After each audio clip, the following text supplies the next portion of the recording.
We know what you've come for, and now we're going to give it to you. You're listening to the No Such Thing podcast.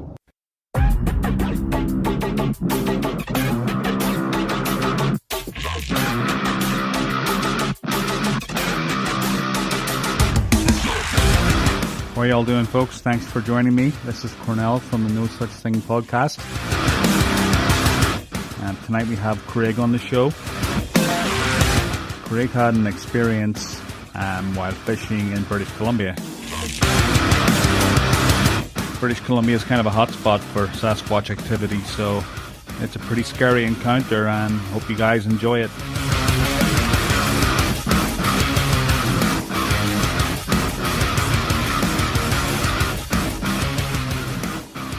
Craig, thanks for coming on the show, and thanks for making time for me. When you told me your story, it was one of the more, I guess, prolific stories I've heard regarding Sasquatch. I mean, you had what was called an intense Type A encounter. Now, we're not going to get into your background. We're not going to get into where you live, but we have your name. We're just going to go with that, and we're going to go with the location of your encounter, which was in BC, right? British Columbia. Yes, absolutely. Yeah, it was the Adams River in British Columbia. Okay, so I'm going to shut up for a minute and just let you tell the story, because I don't think I need to interject. You tell the story. I've heard you tell the story before, and you tell the story well. So why don't you just walk us into what happened? Excellent. It was during the salmon run of 2019. I was out visiting my family, and I have a few friends out there that I do a lot of fishing with on the lake normally. But in that area, there's some world-class fly fishing rivers, so my friends and I decided one day to give that a try. And we headed down the highway and found a spot and just pulled over on the side, which is quite normal for the area. And we put on our hip waders and our gear, and we headed into the forest. And we were going to walk in about a kilometer or so and then turn towards the river. But as we were walking through the forest, it got quite dense, and we were afraid of tearing up our hip waders and whatnot. Fortunately, at one point, a very wide game trail appeared, and we turned to the river at that point. And as we were walking towards the river, I'm looking around for bear scat and indicators of bear, which there were none. But there were indicators of Sasquatch. From what I'd seen on the internet, there were quite a few structures of various sizes. Trees were ripped right out of the ground. The whole root system was there. So I was pretty sure that we were in Sasquatch area. So I said to my buddy, I don't see any indicators of bears, but from what I've seen on the internet, we're in Sasquatch country. And him being a local, he had a good laugh at me and says, well, let's hope he's a friendly one. And we chuckled it off, and we went fishing. And there wasn't much action for the fish that day.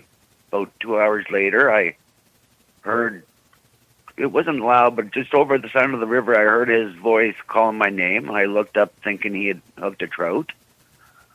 But all he did was do a little head nod and pointed me over towards the other shore. So I'm thinking something's come up on the shore bank or the river bank, and I'm expecting a bear or a moose or some kind of animal. But when I looked over, everything changed as there stood this enormous beast of a Sasquatch. It was incredible. It was at least 8 feet tall. It was at minimum 4.5 feet across the shoulders. It had the cone head, no neck, black hair that was thick, but you could see the definition of every muscle on this Sasquatch's body. And immediately when I saw him, of course I was scared, immediately. But I was more in awe than I was scared. as all it was doing was standing there swaying back and forth, staring at me. And I couldn't take my eyes off it. I was frozen in time for a moment. Just looking at his muscles, he had at least 30-inch biceps. He had a six-pack. His chest was well defined. He was just enormous. He was beautiful. Absolutely an incredible specimen of any kind of being. And I'm thinking, is this thing gonna kill me? But all it did was sway back and forth the whole time that we were locked up in our eye contact. And it didn't move. It didn't make a muscle. It just stared at me. And I'm thinking, okay, here's my chance to get proof. So I reached into my hip waiter pocket, hoping that I brought my cell phone with me, which of course I left in a backpack on the other shore. So that took that opportunity away. So I just thought, okay, I'm just going to enjoy this moment and not worry, because it hadn't done anything but stare at me. And at a moment, I noticed that there's something off to the right in the forest, and I broke eye contact for a quick second, and there's a smaller juvenile Sasquatch, maybe 40, 50 feet into the forest. And the second I broke eye contact with the original Sasquatch, the most horrific growl that you could ever imagine came out of this Sasquatch. And for the first time in my life, I thought I was going to die. So I quickly regained eye contact with the big man, and he took a step down a 5-foot embankment with absolute ease. And when he knelt down is when I noticed, I figured out that it was a male. And he dropped down to his knee, and with these most enormous hands, he scooped up the river and took a big slurp of water. And we had regained eye contact, and now he looked angry, and I'm wondering, okay, if he charges now, I'm going to lower myself into the river and hope the river gets me out of here before he gets to me. And he went to go take a second drink, and at that moment, I heard this shriek come from behind, and then I saw this black flash coming through the forest towards the juvenile, and he stood up, and maintaining constant eye contact with me now, he just stepped back up the embankment, walked towards the juvenile, and the three of them came together as a family. Like, they were clearly a family unit, and they just walked off into the forest. But it was incredible the way he moved. It's like they glide. For a creature that's that big and that muscular, it's almost like there's no effort in how it moved. At the point when he came down and kneeled down to get a drink, the wind had shifted at that point, and the most horrendous smell that I'd ever smelled in my life filled my nostrils. I almost threw up. It was so bad. And I've worked on farms, so I've smelled some pretty horrific smells, but nothing like this. It was sweat. It smelled like skunk, sweat, body odor, manure. It was just, it was so disgusting, the smell. Fortunately, he walked off at that point, and I just stood there frozen in time until they were clearly walking away, at which point I decided it was time to get out of the area. Like, I survived to that point, so I got across to my side of the river as quickly as I could. And when I got up to my buddy, I asked him, I said, "Did you see what had just happened to me?" And he said no. I was too involved with the female Sasquatch that was just in front of me because I was pretty sure she was coming to kill me. Because apparently she had been quite aggressive and was slamming the ground and was tearing up trees. She was very upset that we were there, clearly. Although he wasn't. The big one, he just stood there and swayed back and forth. And it was so surreal to have been that close. I was 50 feet away from this creature. And it was the most incredible experience of my life, just to know that when I go into the woods now, they're out there. There's no doubt. I saw, the indicators are there. You see the structures. Structures were massive and they were small. They were like the baby Sasquatches were practicing making structures, because some were only 3 feet tall, whereas some were 20 feet tall. It was the most magnificent experience of my life, other than the birth of my children. Now, you on the way in, you said you saw structures. So you believed in Sasquatch before all of this happened? I've had other experiences, yeah. And now, can you tell me about the face of? Everybody's always interested in what these things look like in the face. Is it more human or is it more, gorilla? What did the face look like? It's 50. It's a split. It's 50. It's got a big brow, but I think a lot of that the eyes are very sunk in, and it's almost a 50-50 split of a man and an ape. So a Neanderthal, basically, right? Very much so, yes. It had perfect teeth, though. I couldn't believe how straight its teeth were, and they were clean.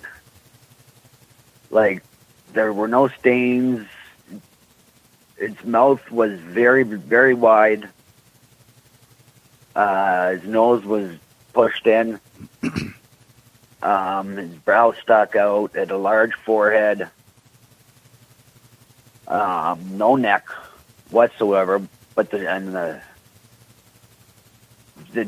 jaw kind of was not as big as you'd think it was. The jaw was very insignificant, actually. Now, why do you think they do the swaying thing? Because your report is like exactly this, well, almost exactly the same as everybody else's. They do this swaying thing, and that really freaks me out for some reason. I don't know why. It's kind of eerie. Why do you think they do that? I mean, just, in your own opinion. I originally thought that it was a method of either calming himself down or calming me down. But I've had some discussions with some friends that are into Sasquatch as well, and one of them pointed out that it might have been he was letting me know that, you know what, I've got you, I'm locked in on you, and if you make the wrong move, you're done. Oh, so he's warming himself up for a charge? Maybe. That's Maybe. Interesting. Although I didn't, you know what, the whole time, and I don't know if it's because I'm, I don't know, not wise enough. I didn't feel threatened in the least bit until it growled. The first bit, when we first locked eyes and he was swaying back and forth, that was maybe about 3 to 5 minutes. It's a long time. In Sasquatch. Yeah, it was because I froze. Like, when you see Sasquatch, you don't move suddenly, right? Like, yeah. So I just stood there and stared at him, but as soon as I took my eyes off and I stared at the juvenile, everything changed. It was worse than anything I'd ever heard in a horror movie. It was the scariest growl imaginable. It was the the anger and the ferocity that he had in that growl was unbelievable. I was ready to drown myself at that point. Now, what was your buddy doing? How far away from he was you, or from? He would have been about 80 feet upriver. And he could see all of this. He could have, but he was occupied with the female Sasquatch that was right in front of him. Oh. She was on the riverbank. She was a little bit higher up on the riverbank just because of the terrain. Excuse me. She was quite upset, according to him. She was putting on quite an aggressive display.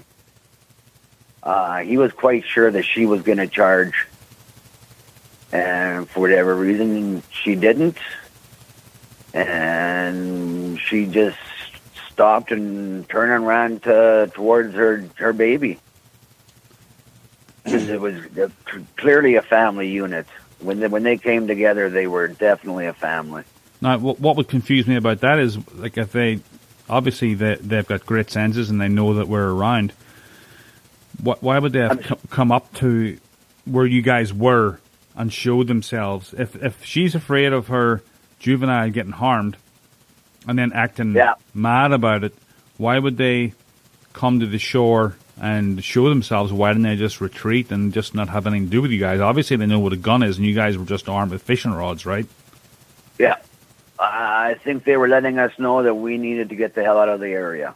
Yeah, just basically It was salmon spawning season, right? Like that's a food source for them. Oh, okay. And of course, there were one gentleman pointed out to me that maybe that's why the fish weren't biting, because maybe there weren't any left. Maybe the Sasquatch had eaten them all. But I don't know why they made themselves present to, like, known to us. Like, and I don't know why they didn't just attack.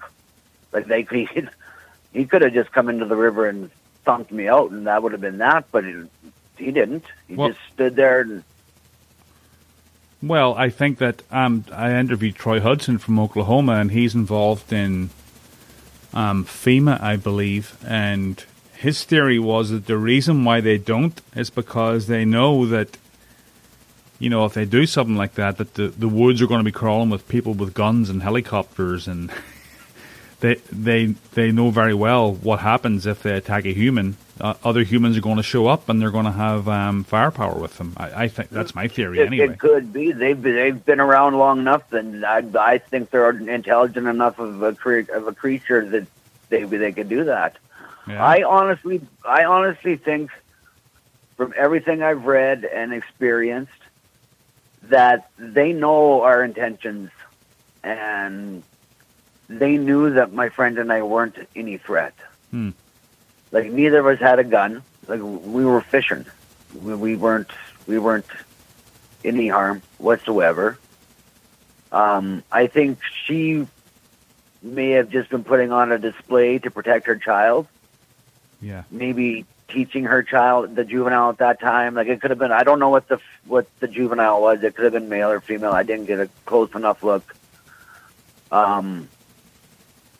Maybe she was teaching the young one what to do if it's presented with humans.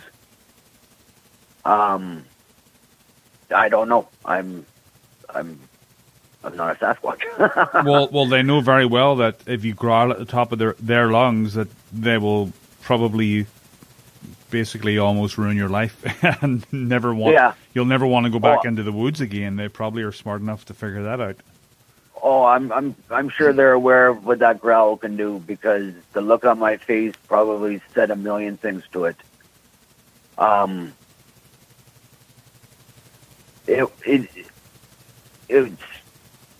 Their intentions weren't evil. Like, I don't think they're an evil. You hear these stories of people getting hauled off in the woods and all these people disappearing and all that. I don't understand why that happens. But I mean, they could have taken us.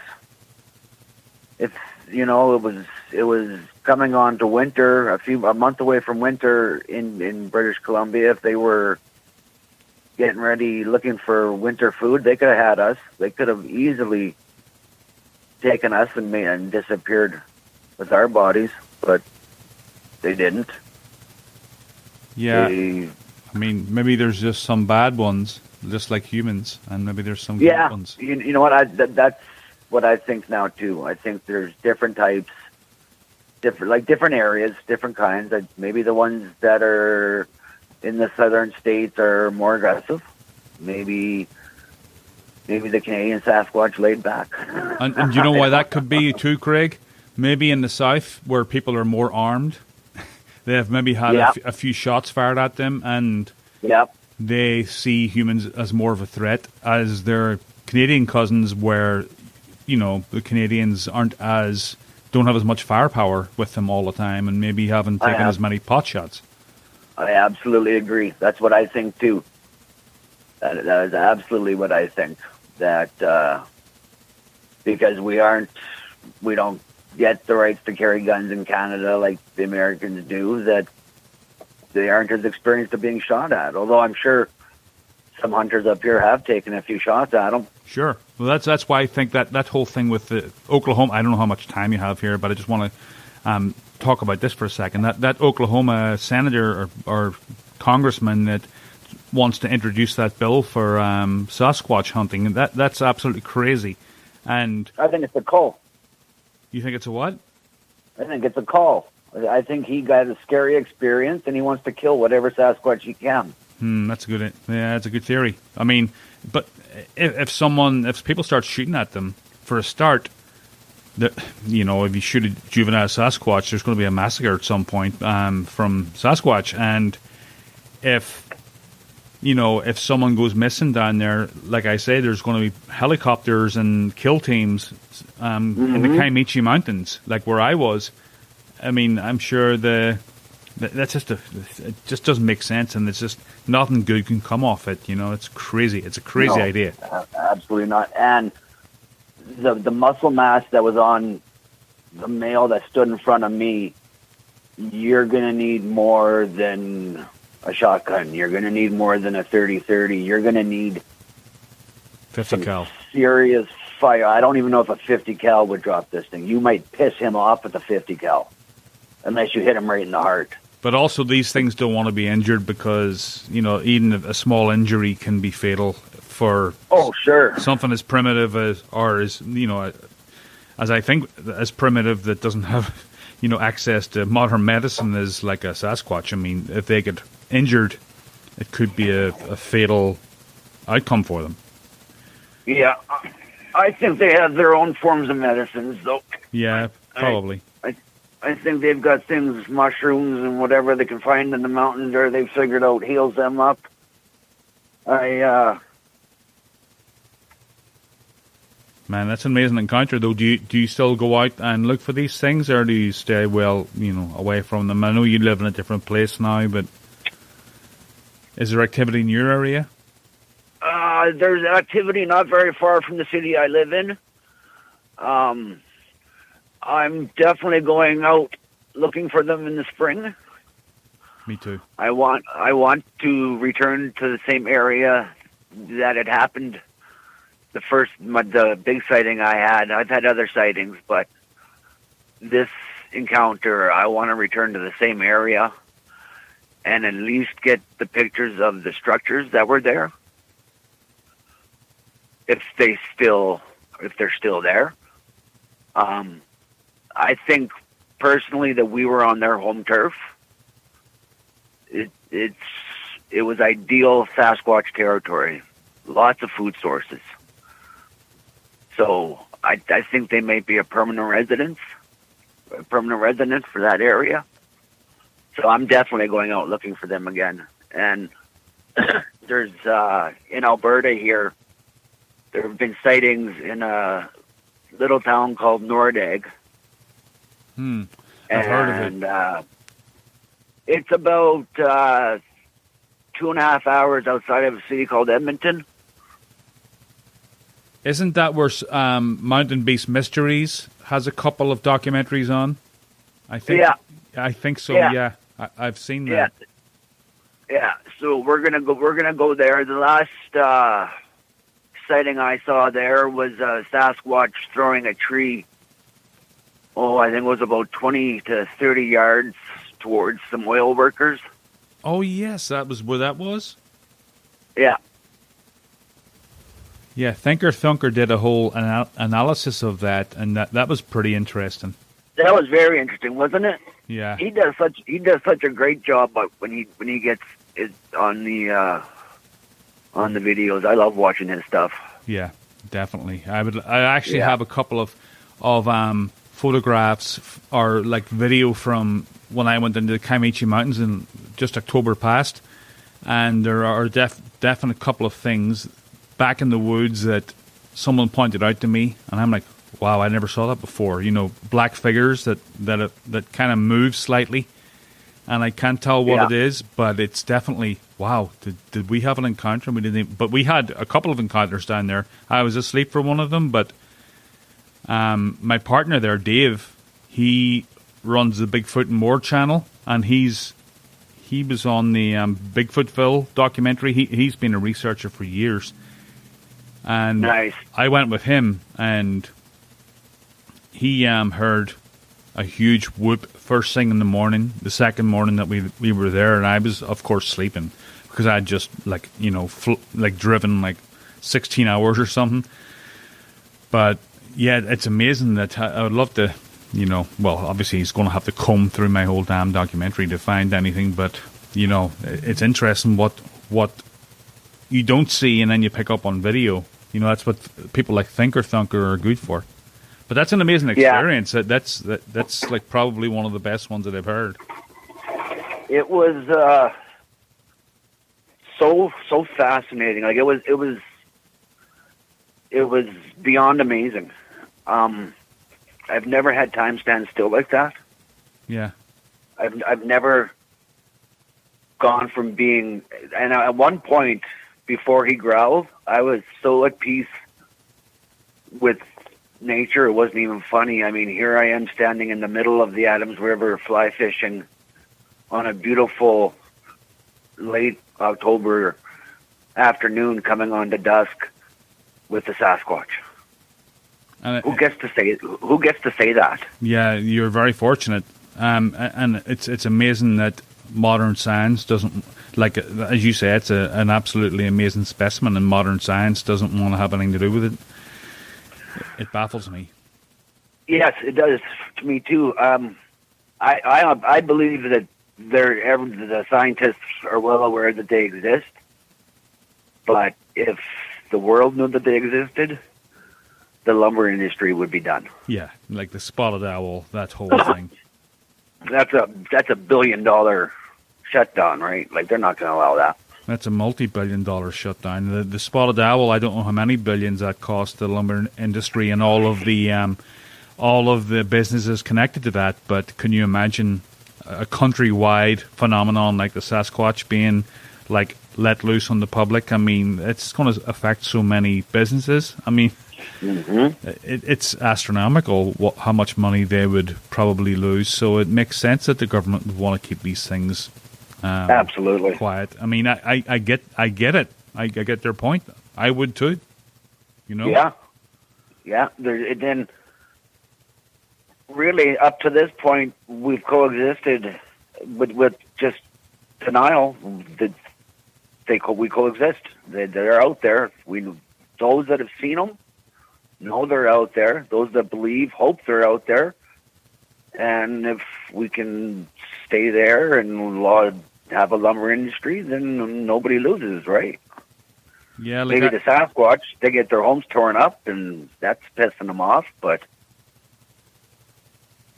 yeah, pardon my French. I said on a Facebook post, the Native Americans probably did interact with these creatures and maybe even traded with them. I've even heard that. I don't know if that's just theory or what, but then I firmly believe they have.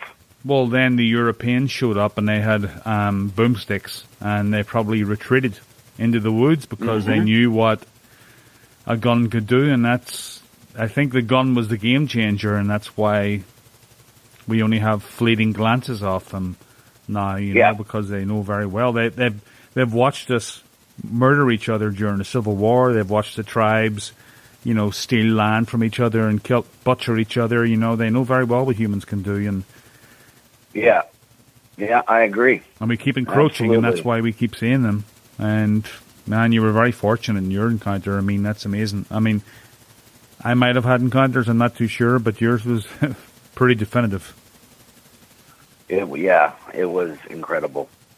Well, listen, Craig, it was nice talking to you. I know you're short on time, so I'm glad you could make time for coming on here, and that's a great encounter. My pleasure. Absolutely my pleasure. Great talking to you. Great being in some of the groups with you, and we'll be in touch. Craig, well, if you ever go, when you get out there in the spring, keep me up to date on your progress and let me know if anything happens. I'll have you back on. Absolutely. I've got a new infatuation in life. So. Oh, me too. I will keep you up to date. That's for sure. All right. Thank you, Craig. You're welcome. Have a good evening. All right. Bye now. Yeah. Bye-bye.